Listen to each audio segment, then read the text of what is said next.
Assalamualaikum warahmatullahi wabarakatuh. Salam bahagia, bergerak, menggerakkan. Perkenalkan, saya Haryanto, CGP Angkatan 5 Kabupaten Bungo. Saya akan menyampaikan aksi nyata modul 1.4 berkaitan dengan sosialisasi budaya positif di sekolah. Kegiatan ini saya mulai dari komunikasi dengan kepala sekolah tentang rencana kegiatan sosialisasi budaya positif di sekolah.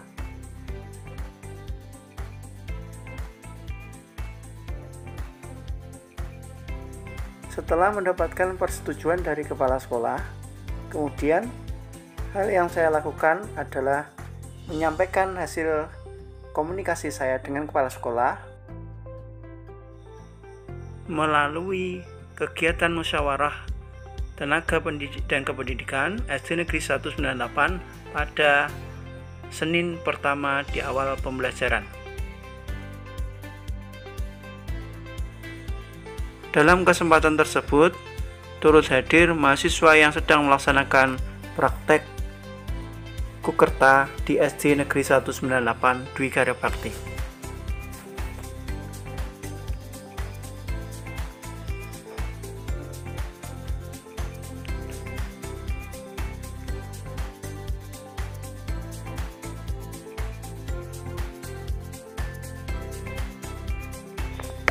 Saya sangat bersyukur karena rencana kegiatan yang saya lakukan telah disetujui dan disepakati bersama untuk dilaksanakan pada hari Rabu tanggal 31 Agustus tahun 2022 di kantor SD Negeri 198 Dwi Karya Bakti dengan peserta seluruh Dewan Guru dan tenaga kependidikan. Sebelumnya saya juga melaksanakan koordinasi dengan rekan-rekan guru di SD dengan sharing dan berbagi tentang kegiatan yang akan saya lakukan. Untuk lebih jelasnya, mari kita saksikan video selengkapnya tentang sosialisasi budaya positif di SD Negeri 198 Dwi Karya Bakti. Assalamualaikum warahmatullahi wabarakatuh. Alhamdulillahirabbil alamin wa nasta'inu wa ala alihi wa sahbihi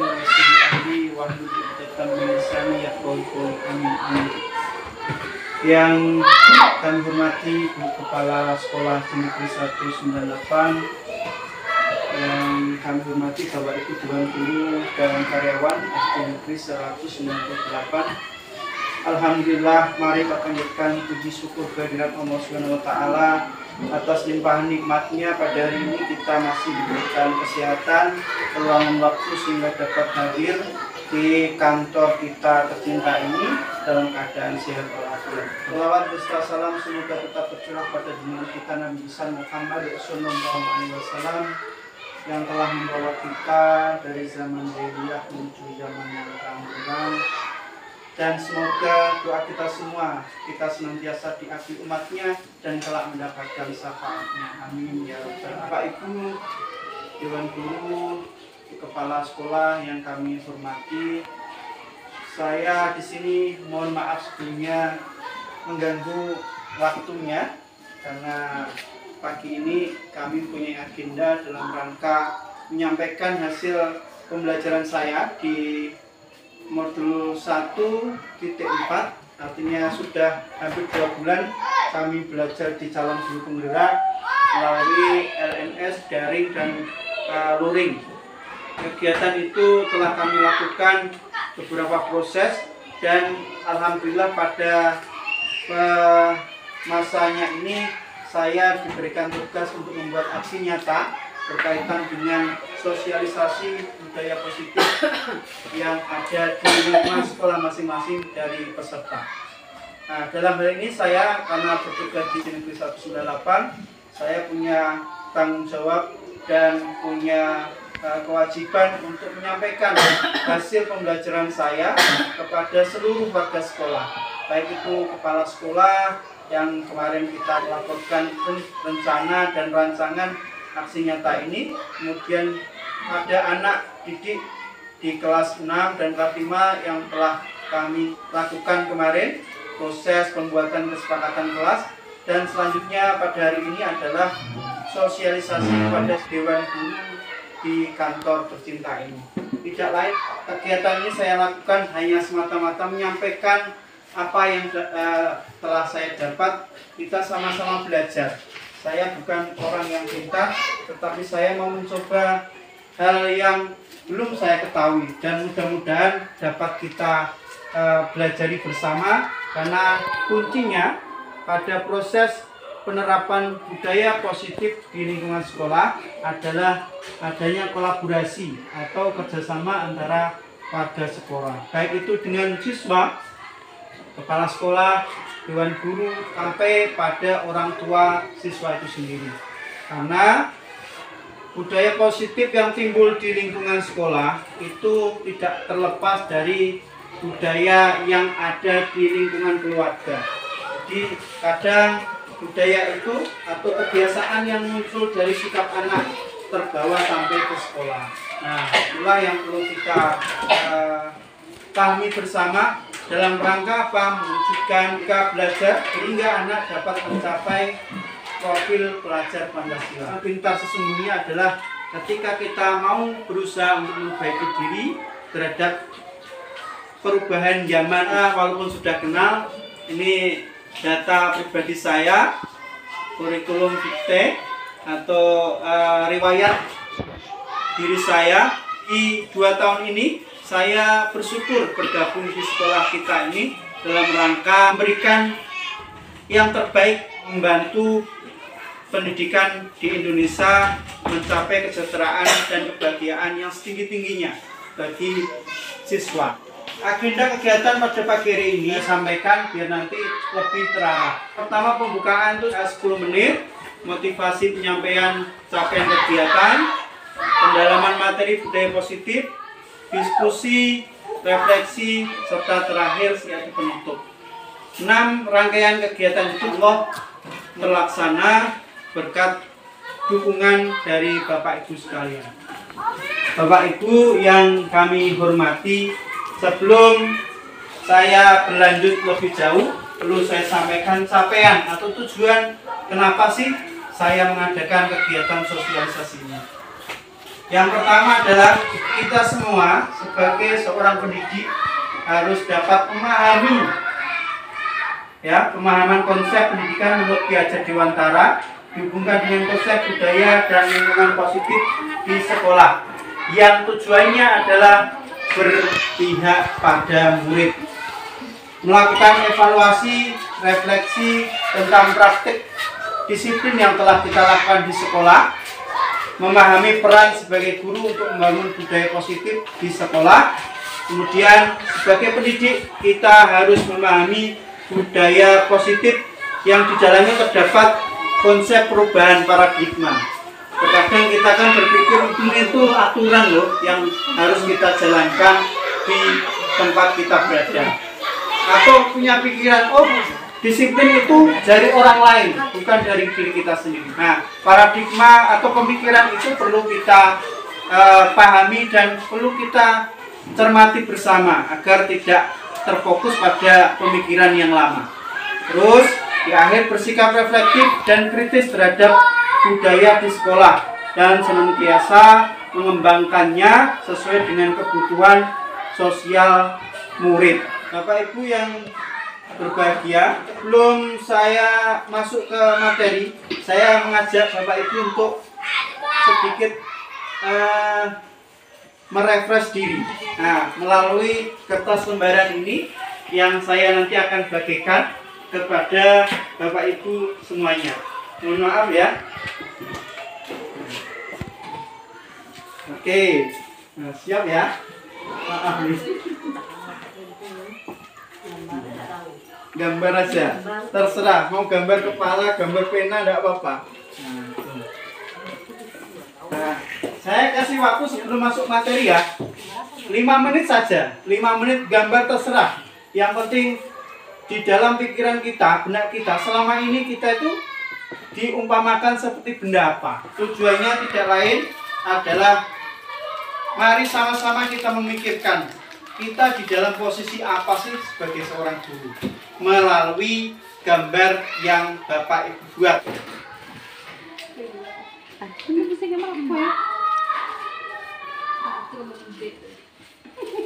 Mobil lah, mobil.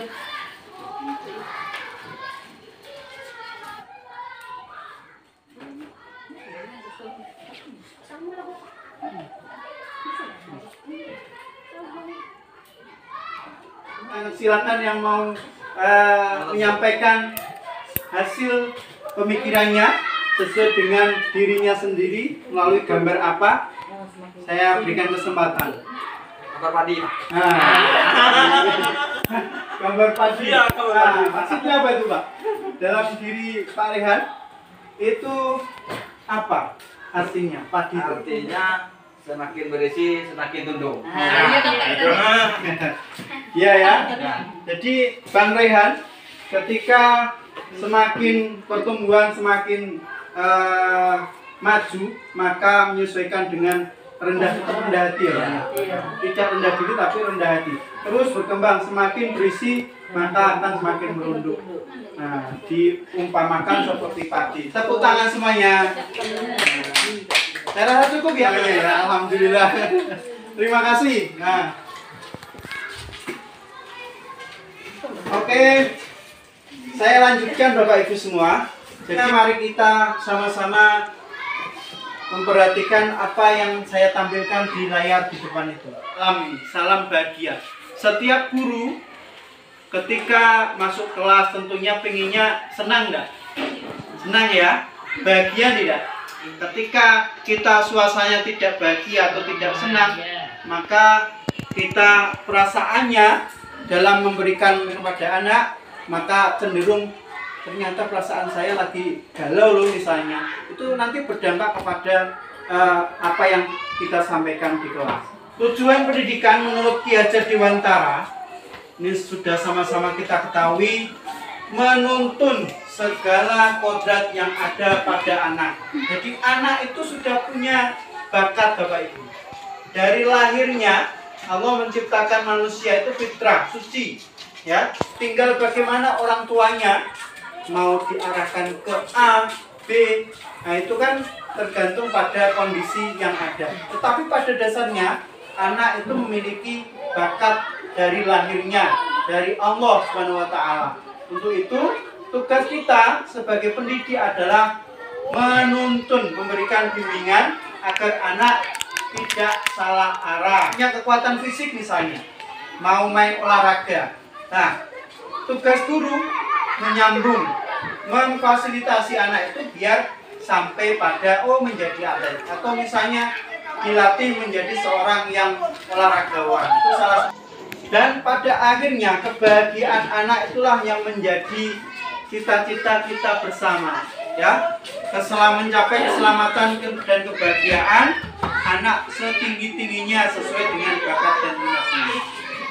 Trilogi pendidikan Ki Hajar Dewantara, ya Bapak Ibu.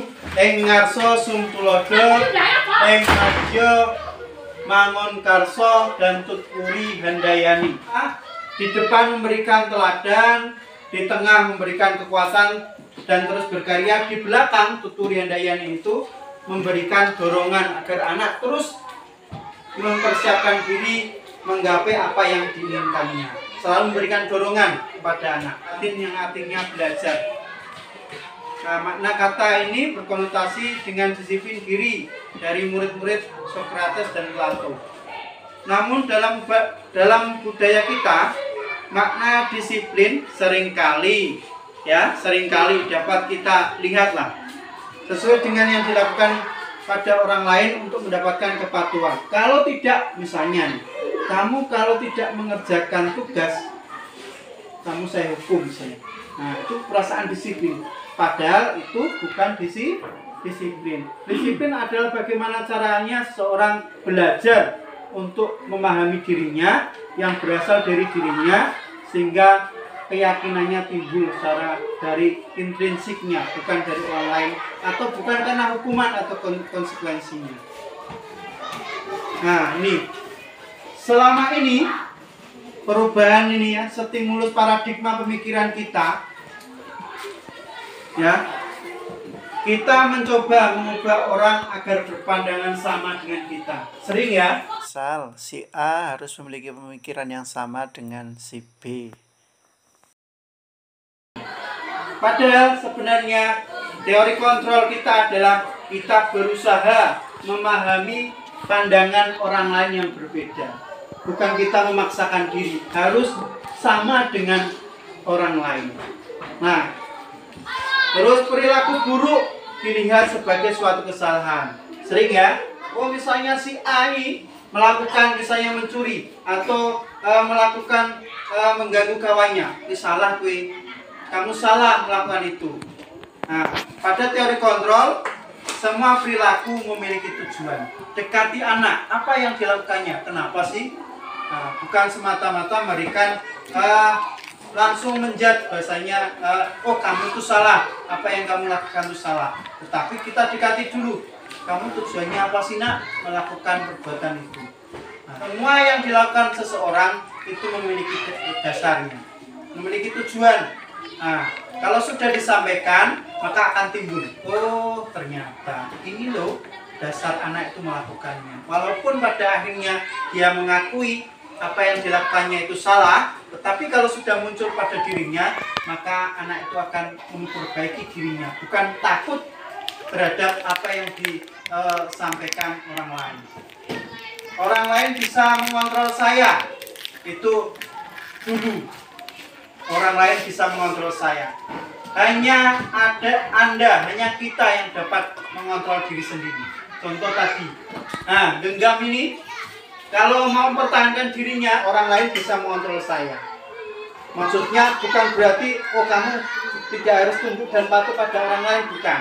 Tetapi kita bisa mempertahankan diri kita selama itu ada tujuan dan hal yang baik yang harus kita lakukan. Ya. Terus ini perubahan paradigma teori kontrol. Guru mengontrol murid.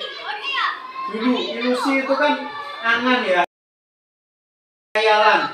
Oh, orang lain merasa bersalah dapat menguatkan karakter. Bahwa orang dewasa memiliki hak untuk memaksa. Ini ilusi.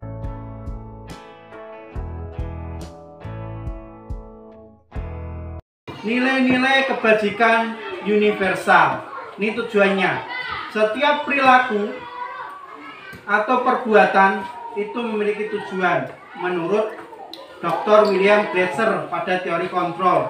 Ini teori kontrol yang sudah terkenal dan menjadi rujukan kita semua. Yang kedua, mengaitkan nilai-nilai kebajikan yang diyakini seseorang sebagai motivasi yang berasal dari dirinya sendiri, bukan dari orang lain. Terus, nilai-nilai kebajikan yang ingin dicapai setiap anak Indonesia kita kenal dengan profil pelajar Pancasila yang saat ini terdapat dalam kurikulum Merdeka yang kita terapkan di tahun ajaran baru ini. Itu menyampaikan 6 dasar profil pelajar Pancasila, meliputi beriman bertakwa kepada Tuhan Yang Maha Esa dan berakhlak mulia, mandiri, bernalar kritis, berkebinekaan global, gotong royong, serta kreatif. Jadi guru tujuannya mendidik menuntut anak ini poinnya, Bapak Ibu semua. Menanamkan nilai-nilai kebajikan universal yang meliputi tadi nilai profil pelajar Pancasila. Setiap perilaku yang dilakukan anak itu memiliki tujuan. Terus pemberian hukuman dengan hal positif seperti membersihkan halaman sekolah dapat meningkatkan, bisa jadi. Tetapi kalau kita sekali lagi memberikan hukuman, hanya anak itu akan merasa takut hanya karena ada hukuman, atau karena oh ada ini, oh ternyata nanti saya dihukum atau diberikan pengajaran oleh orang lain atau bapak ibu guru ketika melakukan hal baik. Pikirannya hanya pada motivasi itu, mendapatkan sesuatu. Padahal semestinya anak itu diyakinkan untuk dapat diri sendiri ya, dari dirinya melakukan apa yang diyakininya benar. Terus memberikan penghargaan tadi. Saya juga demikian. Sering dulu memberikan pensil ya. Kamu yang dapat maju ke depan, dapat hafalan misalnya, saya kasih pensil. Saya kasih uang. Dulu. Tapi dengan belajarnya ini, pemikiran saya harus dituntut berubah. Walaupun perlahan-lahan ya. Perlahan-lahan saya harus menolak apa yang kebiasaan yang saya lakukan. Nah, padahal ketika kita memberikan, kamu ini tak kasih uang. Besok anak itu akan, Pak, dapat hadiah dong Pak. Saya sudah hafal nih. Walaupun nanti anak terbiasa, tetapi kebiasaan itu menjadi, tidak baik bagi anak. Nah, itu yang harus kita sama-sama kita belajar. Saya juga sering melakukan itu. Nah, pecutan bagi saya, ini kamu dukung konsekuensinya ini. Nah, itu yang selama ini kita lakukan, tetapi tidak pas ya, tidak tepat. Jadi tidak bisa dilakukan yang seperti itu. Nah, kurang tepat dan kita menghindarinya. Nah, nanti di akhir nanti akan saya sampaikan cara yang bisa kita lakukan minimal perlahan-lahan kita lakukan. Nah, teori perilaku ini, motivasi ini ya, untuk menghindari ketidaknyamanan hukuman. Apa yang akan terjadi apabila saya tidak melakukannya? Ini dari luar Bapak Ibu. Ketika anak itu ada hukuman, maka motivasinya timbul dari aturan itu, bukan dari dirinya. Ya. Jadi dari sana. Saya nanti ketika tidak ada aturan itu akan melanggarnya. Anak itu. Nah, misalnya di rumah tidak ada aturan itu kok Pak. Nah, tapi di sekolah ada, maka dia tertekan. Perasaan itulah yang muncul. Motivasi dari luar. Harapannya motivasi itu timbul dari diri kita sendiri. Terus yang kedua tadi, ketika mendapatkan imbalan dari orang lain. Nah, ini masih dari luar motivasinya. Untuk menghargai diri sendiri, saya akan menjadi orang seperti apa bila saya melakukannya. Belajar dari diri sendiri, motivasi dari diri kita. Tujuannya disiplin positif itu sendiri. Saya lanjutkan. Itu ada cerita, ada sebuah penambahan materi ya terhadap situasi yang sering kita jumpai di sekolah. Pengaruh jangka pendek dan jangka panjang ketika kita melakukan hukuman tadi atau hal-hal yang kurang tepat seperti halnya di depan tadi. Yang mengumpulkan tugas hari pertama nilainya dapat 10 misalnya, ya kan? Muncul ada tidak seperti itu? Penghargaan menghukum misalnya, yang rank yang satu diberi penghargaan, lainnya dihukum. Yang tidak selesai saya hukum. Sering kita muncul ya. Nah, penghargaan mengurangi ketepatan. Pemberian penghargaan itu mengurangi ketepatan. Anak yang mengerjakan soal diberi imbalan karena pinginnya mendapat imbalan. Kalau tidak ada imbalan, tidak tepat waktu. Nah, penghargaan tidak efektif.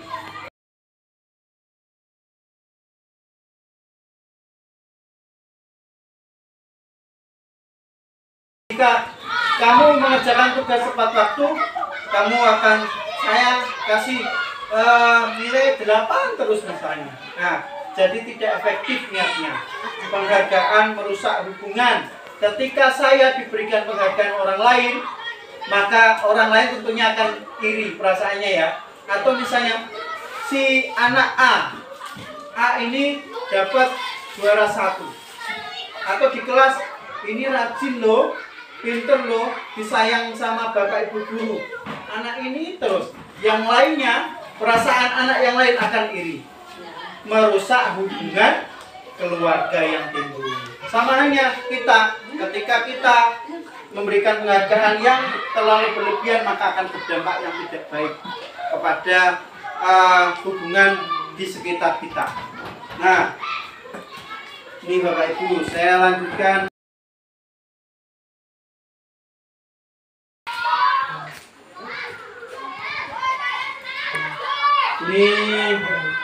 saya bertanya, ini merupakan coba saya baca ya, Bapak Ibu jawab coba.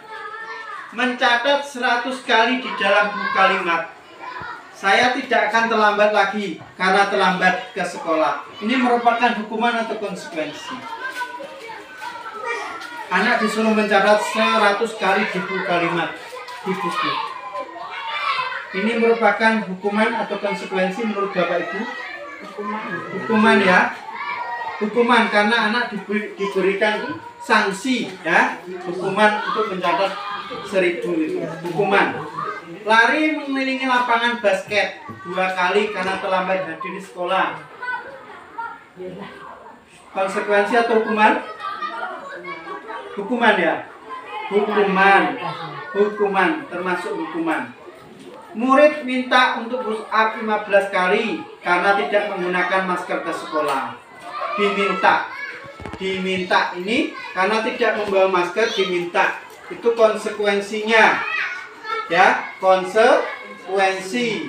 Menggantikan kertas tugas teman yang telah dicoret-coret. Ini hukuman atau konsekuensi? Konsekuensi. Anak diberi pelajaran untuk menghargai orang lain. Nah, konsekuensi. Nah, terus membersihkan tumpahan air di meja tulis karena tersenggol pada saat belajar. Konsekuensi. Murid disuruh untuk mengenakan sepatu seharian di sekolah karena tidak mengenakan sepatu hitam. Hukuman ya, hukuman karena disuruh nyopot sepatu. Nah, lari mengelilingi lapangan 2 kali. Karena terlambat 10 menit untuk pelajaran PJOK. Kalau kaitannya dengan mata pelajaran, berarti ada perjanjian mungkin dengan guru yang bersangkutan. Tetapi kalau kaitannya dengan institusi atau lembaga, ini kan lari mengelilingi lapangan basket 2 kali karena terlambat hadir di sekolah. Bedakan dengan lari mengelilingi lapangan basket 2 kali karena terlambat 10 menit untuk pelajaran PJOK. Bedanya itu. Konsekuensi. Oke, saya rasa itu cukup dipahami ya. Ini perbedaan antara hukuman dan konsekuensi Bapak Ibu. Hukuman itu suatu yang menyakitkan. Ya. Kita dapat hukuman berarti kita dapat sesuatu yang menyakitkan. Demikian juga anak. Ketika kita menghukum anak, rasa di hati anak itu tentu ada. Sedangkan kalau konsekuensi adalah sesuatu harus terjadi. Tadi misalnya, karena terlambat kamu kesepakatannya ya. Nah, itu sudah ada perjanjian, sudah ada aturan yang dibuat, terus anak itu melanggar, berarti konsekuensinya itu.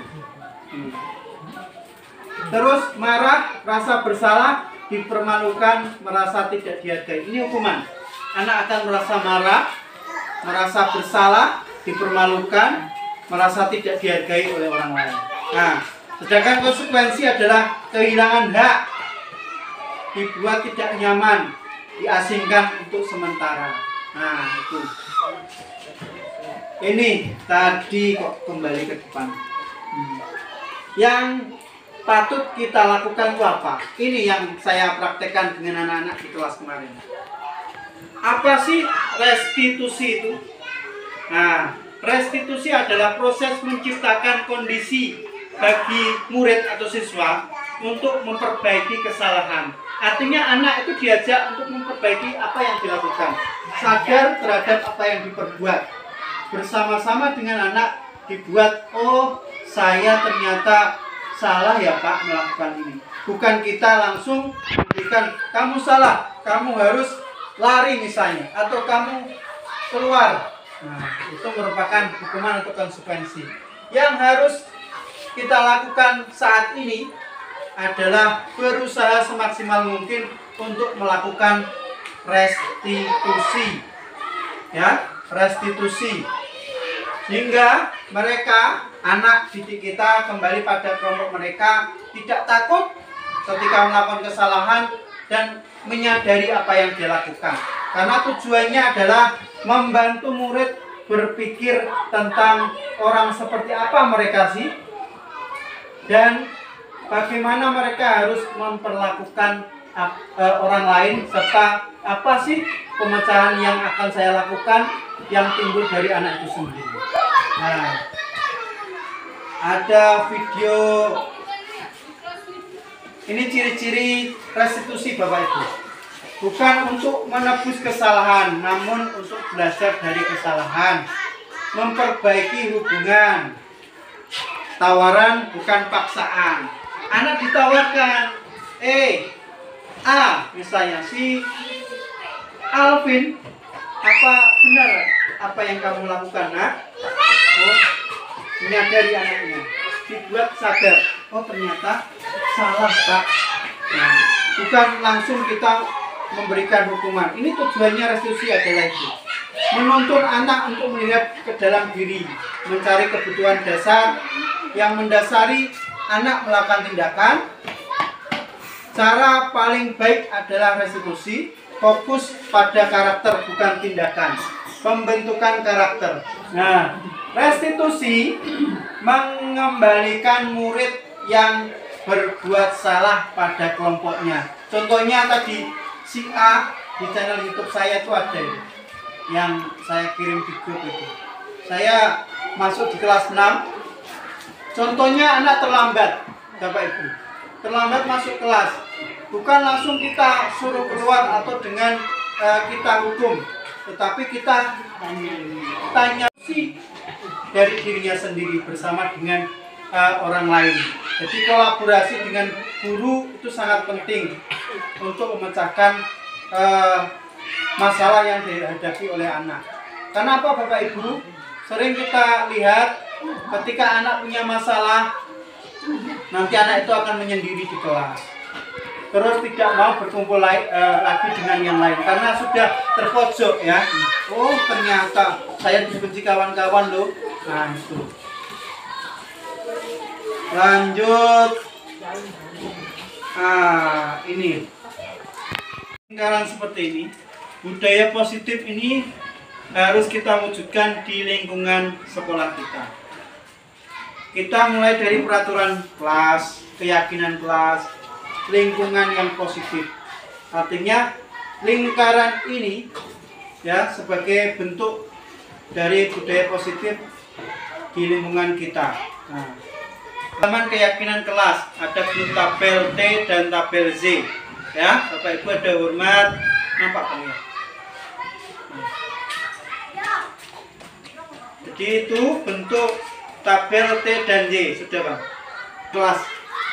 Jadi selama ini pemikiran kita adalah peraturan itulah tata tertib, peraturan sama semuanya. Nah, sementara peraturan contoh perkataannya adalah selalu kembalikan buku tempatnya.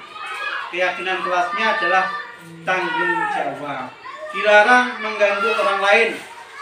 Berarti kita belajar menghargai orang lain, menghormati atau menghargai orang lain. Gunakan masker, itu keyakinannya adalah kesehatan. Ketika kita menggunakan masker, keyakinan kita apa? Biar kita sehat. Itu. Lanjut di akhir.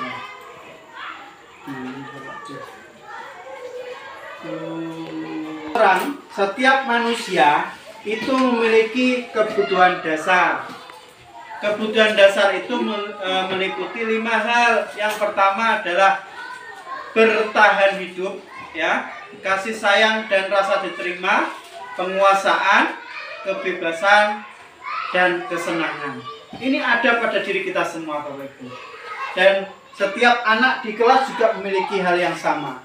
Jadi harus kita pahami. Coba kita pahami melalui kegiatan melihat kerjaan di depan kita ini. Ada tulisan, ada cerita. Mari, ini merupakan contoh apa sih? Nah, ini apakah merupakan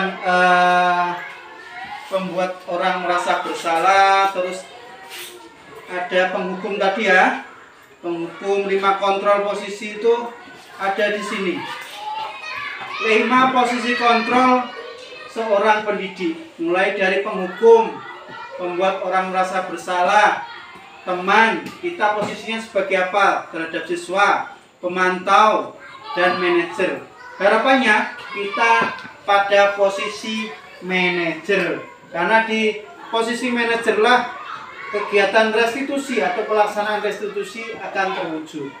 Nah, ini ada pertanyaan, mari kita coba. Apakah kita ke dalam dari pernyataan ini, apa masuk ke dalam pembuat rasa bersalah, penghukum, teman, atau manajer? Saya kecewa sekali dengan kamu. Ini merupakan contoh apa? Membuat rasa bersalah ya Bapak Ibu ya. Coba kita. Nah, kamu tidak pernah melakukannya. Apa itu? Nada kita ketika bertanya itu apakah menunjukkan rasa bersalah, teman, atau manajer atau hukuman? Apa Bapak Ibu? Penghukum. Ayolah lakukan demi Ibu Bapak. Ini ajakan, berarti kita seolah-olah mengajak dia sebagai teman. Perlakuan apa yang kita sampaikan itu berpengaruh ya, nada kita. Apakah kamu mau mendapatkan stiker bintang? Itu sebagai pemantau kontrol kita. Yang berikutnya, bagaimana kamu bisa menyelesaikan masalah ini? Ini adalah contoh dari perilaku manajer. Kamu selalu yang paling akhir, itu penghukum.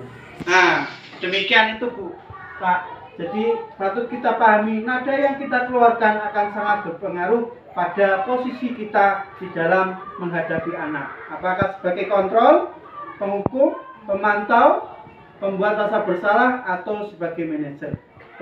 Peraturan pemantau, kita memberi konsekuensi atau hadiah ya. Kalau kamu tidak titik-titik, saya akan titik-titik.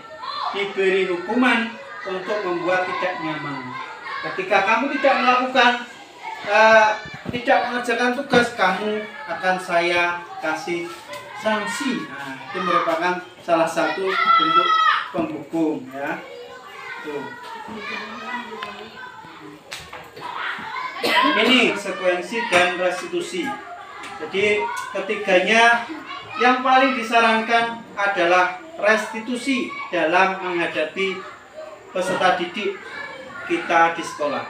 Langkah yang harus kita lakukan ketika kita melakukan segitiga restitusi. Di dalam restitusi tadi adalah cara kita mengajak anak menemukan masalahnya, memperbaiki dirinya. Itu merupakan posisi manajer yang diharapkan kita, Bapak Ibu.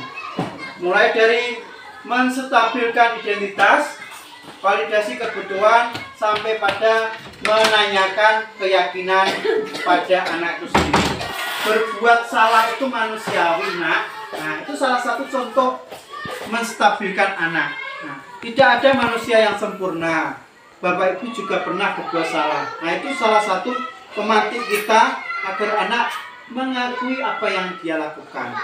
Setelah itu baru validasi kebutuhan anak.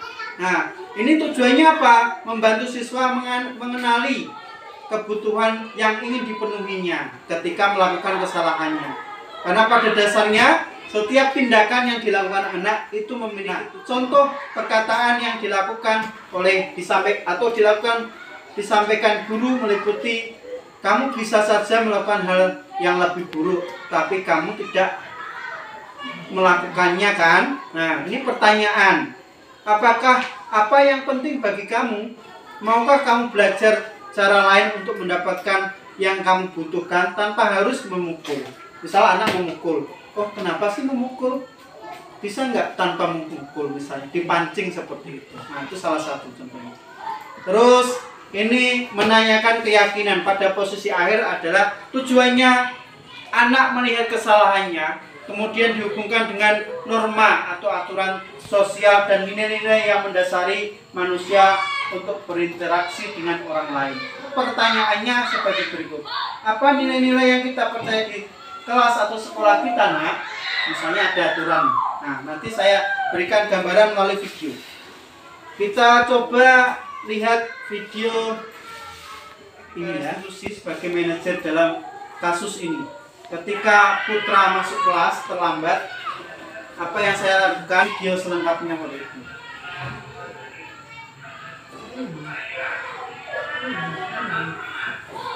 Ini pada praktek di kelas 6.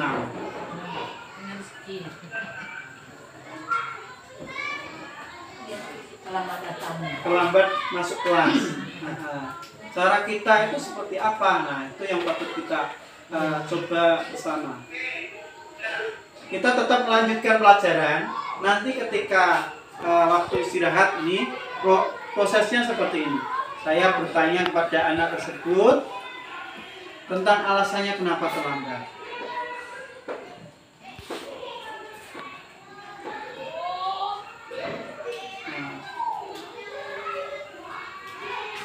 Ini prosesnya ya. Ini keyakinan, menanyakan keyakinan. Setiap orang punya salah.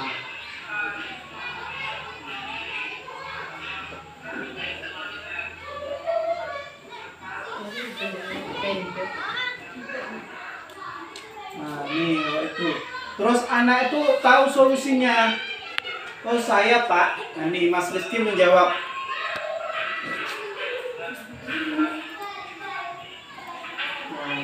Meyakini bahwa saya akan bangun, alasannya tidur kemalaman nonton TV ya, caranya bagus katanya. Bangun terlambat. Nah, itu. Yang kedua ini kasus mengganggu teman, sering kita temui di kelas ya. Anak itu ngambil barang, nah ngambil pena atau pensil itu kan sering itu.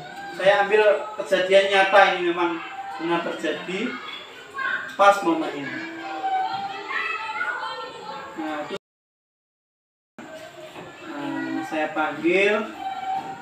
Yang melakukan adalah Winda, anak salah satu kelas 6. Niatnya bagus minjam, cuma tidak mau ngomong. Nah, itu kan salah satu Pak, ternyata harus minjam ya Pak, menghargai orang lain. Nah, tuh. Ini di penghujungnya videonya ini.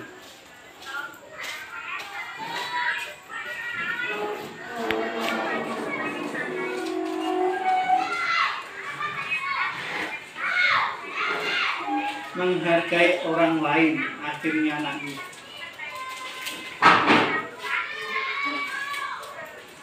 Nah, itu salah. Nah, ini Mas Yuda.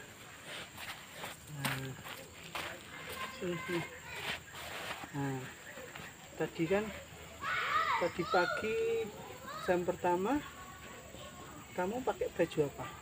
Baju Olahraga. Pelajarannya apa? Pelajarannya agama. Agama. Itu olahraga sama agama beda nggak? Beda Pak. Bawa baju seragam tim merah nggak? Enggak. Nggak bawa. Kenapa? Langsung bawa baju olahraga Dari rumah. karena mau langsung olahraga. Langsung olahraga. Jam kedua ya. Iya Pak. Nah, kira-kira itu benar nggak itu melakukan memakai baju seragam olahraga di jam tidak olahraga? Benar apa tidak? Salah ya. Nah, kalau salah gimana cara memperbaikinya? Cara memperbaikinya gimana? Memperbaiki kesalahan. Dengan cara apa? Dengan cara Besok mau tidak diulangi. tidak diulangi lagi. Memakai seragam apa kalau tidak jam olahraga? Seragam merah. Jadi jadwalnya di hari keyakinan kelas. Kamu kan sudah memahami ya keyakinan kelas bahwa peraturan sekolah di hari Senin Selasa memakai baju apa? Putih merah. Putih merah. Nah, kalau ada jam olahraga berarti membawa ganti ya. Nah, berarti besok caranya gimana? Tidak diulangi lagi. Saya akan memakai baju sesuai aturan dan baju olahraga saya simpan di tas dulu. Oh, itu berarti sudah memahami itu ya. Ya, Pak. Meyakini kesalahan ya. Jadi sudah mengaku salah. Besok mau diulangi atau diperbaiki? Diperbaiki. Diperbaiki. Pak Ari menghargai semangat Mas Yuda. Besok harus diperbaiki lagi karena aturan sekolah sudah dipahami. Besok di minggu depan saya akan memakai baju sesuai jadwal sekolah, memakai seragam olahraga. Selain jadwal, saya akan menyimpan baju di tas. Ya, terima kasih ya telah mau meyakini kesalahannya dan mau merubahnya. Semoga besok kita bisa lebih baik ya, maksudnya ya. Jadi keyakinan kelas itu harus kita tumbuhkan dari diri kita ya. Kalau kita sudah yakini, apa yang timbul perasaannya ketika disuruh biar apa? Kamu memakai baju seragam biar apa? Biar rapi dan seragam, serta saya memiliki sifat tanggung jawab. Jadi sudah paham ya Mas Yuda ya. Terima kasih ya. Besok jangan diulangi lagi ya. Saya minta salah satu mewakili untuk dapat membaca dalam waktu 30 detik aja, membaca pertanyaan sesuai dengan apa yang tampil di layar tersebut. Silakan. Intervensi 30 detik. Apakah kamu ingin berbuat lebih baik? Apakah saat ini kamu sedang menjadi orang yang sedang kamu inginkan? Apakah kamu bisa mengubah kegiatan atau perilaku kamu saat ini menjadi sikap yang lebih? Budaya positif itu semuanya akan mudah kita lakukan Bapak Ibu kalau kita melakukan kesepakatan kelas atau membuat keyakinan kelas. Salah satu contoh yang saya buat juga adalah video ini Bapak Ibu. Dampak pada seluruh siswa di sekolah kita. Bisa dilihat nanti di kelas 6, anak itu nulis sendiri. Kita ajak bekerja sama menyampaikan apa yang ada di dalam hatinya melalui tulisan seperti lembaran ini Bapak Ibu. Salah satu contohnya ini yang saya bawa adalah menghargai orang lain. Ini tulisan anak semua. Jadi anak yakin, oh saya harus datang tepat waktu.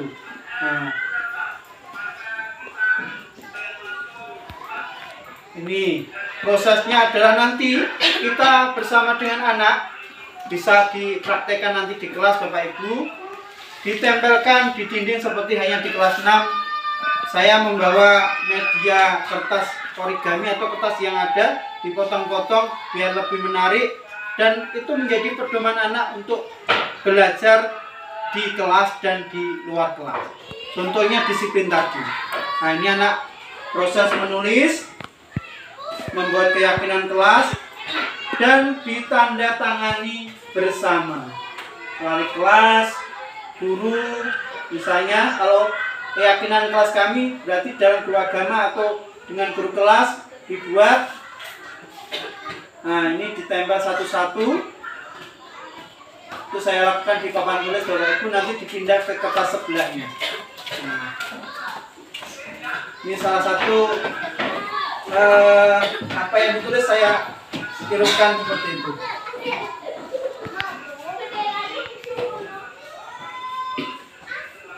Tanda tangan masing-masing Bapak Ibu. Jadi anak memang sadar betul apa yang dibuat dan disepakati bersama untuk dilakukan dalam rangka mewujudkan merdeka belajar dan anak memiliki nilai-nilai profil pelajar Pancasila.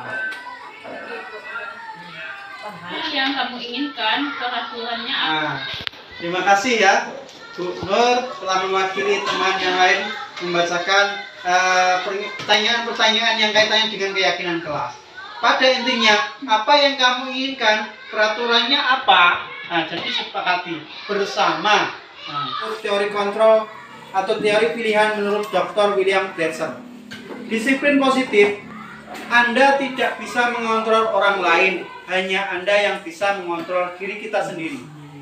Semua perilaku memiliki tujuan. Model berpikir menang-menang, kolaborasi, dan konsensus menciptakan pilihan-pilihan yang baru. Realitas kebutuhan kita berbeda. Kita berusaha memahami pandangan orang lain tentang dunia. Jadi kita tidak boleh memaksakan harus sama dengan orang lain. Setiap orang memiliki gambaran yang berbeda. Ini ada keterangan masing-masing ya Bapak Ibu. Pada tujuannya adalah disiplin positif di sekolah. Nah, kegiatan yang telah kita jalani ini dari pagi tadi, yang Bapak Ibu dapatkan apa sih? Nah, 3 refleksi itu ya Bapak Ibu ya. Pertanyaannya itu ditulis menurut pandangan Bapak Ibu. Silakan kami berikan waktu secukupnya saja untuk melakukan refleksi. Pemahaman apa sih? Kalau dulu atau kemarin saya beranggapan, oh ternyata ini. Nah, menurut Bapak Ibu itu seperti apa? Nah, pikiran yang setelah kita belajar ini. Refleksi saya minta kepada salah satu atau berapa orang yang dapat menyampaikan hasil refleksi dari kegiatan yang telah kita lakukan hari ini, karena harus punya umpan balik kita ya untuk melakukan hal atau tindak lanjut. Pemahaman yang diperoleh setelah mengikuti kegiatan sosialisasi kali ini bagi saya adalah yang pertama, saya akan mencoba melakukan restitusi di kelas tanpa memberikan hukuman. Karena dulu saya berpikir memberikan hukuman dapat membuat anak jera atau disiplin. Tapi setelah belajar hari ini, saya rasa kurang pas memberikan hukuman. Jadi saya akan memberikan restitusi. Itu saja yang dapat saya sampaikan. Terima kasih Bu Nur, tepuk tangan semuanya kita semua ya.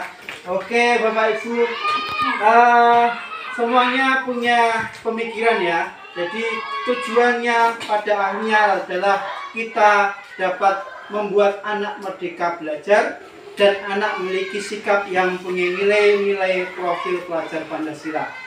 Ajakan saya melalui diri saya sendiri, mari sama-sama kita berubah. Mulai dari diri untuk membuat suasana yang menyenangkan di dalam kelas, memberikan rasa bahagia bagi anak, sehingga anak dapat menikmati setiap pembelajaran yang kita lakukan melalui kegiatan restitusi dan budaya positif. Kita menuntut anak, kita memberikan contoh melalui pembiasaan yang baik bagi anak tersebut.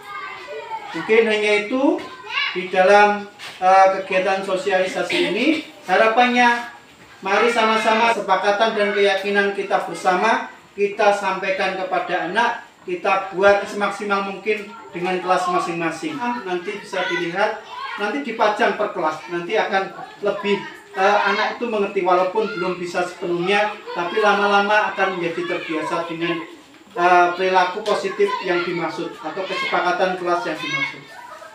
Terima kasih atas perhatian Bapak Ibu. Semoga apa yang telah saya sampaikan dapat memberikan wawasan atau tambahan sedikit, tetapi insya Allah bermanfaat bagi kita semua. Amin Allahumma amin. Saya meminta dukungan pada seluruhnya. Semoga pembelajaran saya di calon guru penggerak di selanjutnya sampai bulan 12 nanti dapat hasil maksimal. Saya diberikan kekuatan, kesehatan, sehingga dapat membuat perubahan mulai dari kecil sampai kepada hal-hal yang lainnya. Terima kasih. Mari kita tutup dengan bacaan doa dengan membaca suratul Fatihah bersama-sama. Semoga Allah memberikan kemudahan dan berkah bagi kita semua atas apa yang telah kita lakukan bersama hari ini. Ridho'illahi ta'ala wa risafati Rasulullah sallallahu alaihi wasallam. Al-Fatihah.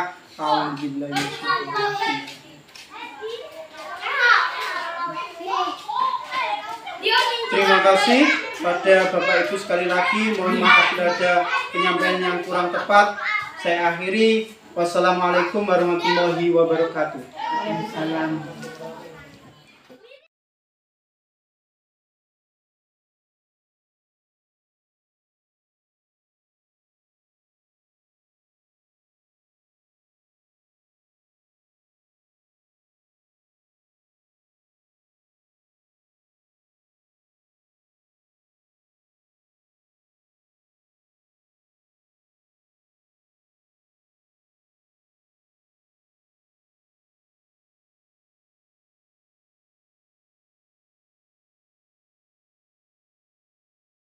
Sekali. Pa, Ini harus sampai sini. Ipa. Nah, lihat.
Bismillahirrahmanirrahim. Assalamualaikum warahmatullahi wabarakatuh. Nama saya Ermiwati sebagai kepala sekolah di SD 198. Syukurillah, marilah kita panjatkan kehadirat Tuhan Yang Maha Kuasa, yang mana dengan rahmatnya jualan kita dapat sosialisasi budaya positif di SD 198 ini. Saya sangat berterima kasih kepada Nak Hari, sangat bagus sekali dalam melaksanakan guru penggerak ini. Jadi dengan adanya guru penggerak ini sangatlah bagus diadakan di SD ini. Semoga dengan Pak Ari bisa melaksanakannya dengan baik, dengan aman dan lancar. Terima kasih. Assalamualaikum warahmatullahi wabarakatuh. Assalamualaikum warahmatullahi wabarakatuh. Kenalkan, nama saya Angel Kurniawan. Saya guru PJOK di SD Negeri 198 Dwi Karya Bakti, Kecamatan Pelepat, Kabupaten Bungo. Saya sebagai peserta sosialisasi budaya positif di SD Negeri 198 Dwi Karya Bakti merasa bersyukur karena dapat menambah wawasan tentang pentingnya budaya positif di lingkungan sekolah. Saya akan berusaha menerapkan budaya positif melalui restitusi kepada murid di kelas saya. Dan selanjutnya saya berterima kasih kepada Pak Hari telah berbagi ilmu budaya positif.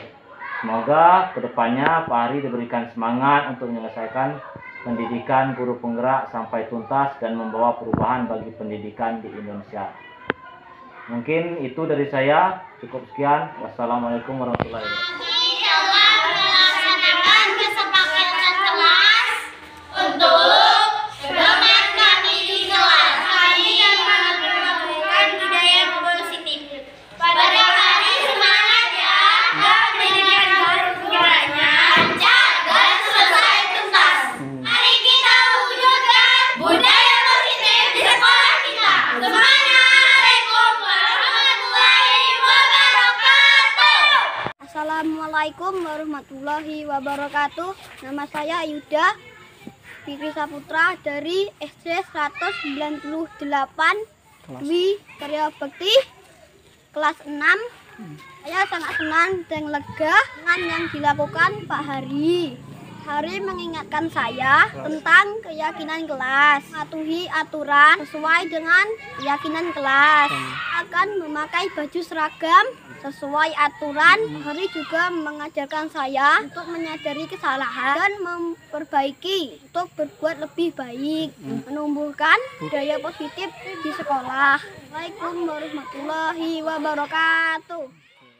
Demikian pemaparan tentang sosialisasi penerapan budaya positif di lingkungan SD Negeri 198 Dwi Harabakti. Semoga bermanfaat. Salam bahagia, tergerak, bergerak, menggerakkan. Semangat. Assalamualaikum warahmatullahi wabarakatuh.